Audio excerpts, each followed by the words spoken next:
काल ज्याप्रमाणे दलित मतांना आकर्षित करण्यासाठी मोदीजी बाबासाहेब आंबेडकरांना अभिवादन करण्यासाठी चैत्यभूमीला गेले, अगदी त्याचप्रमाणे त्यानंतर लगेच हिंदुत्ववादी मतांना आकर्षित करण्यासाठी आणि सावरकर प्रेमींना मी तुमचाच आहे हे पटवून देण्यासाठी मोदी हे सावरकर स्मारकाला जाऊन त्यांच्या प्रतिमेला, त्यांच्या मूर्तीला अभिवादन त्यांनी केलं. आणि त्याचबरोबर हिंदुत्ववादी मतांना आकर्षित करण्याचं दुसरं कारण ठरले ते राज ठाकरे यांनी त्यांच्या भाषणामध्ये एक वाक्य बोललं, ते सुद्धा हायलाईट करण्यासारखे आहे. ते म्हणजे, जर मोदी नसते तर राम मंदिर झालंच नसतं.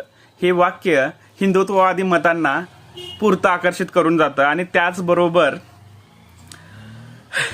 सर्वात महत्त्वाचं म्हणजे की मोदींनी राहुल गांधीला आवाहन केलंय आणि या विरोधी पक्षाला आवाहन केलंय की जर तुम्ही हिंदुत्ववादी असाल, सावरकर प्रेमी असाल, तर सावरकराचा अपमान यापुढे राहुल गांधी करणार नाही असं त्यांच्या तोंडून वधवून घ्या.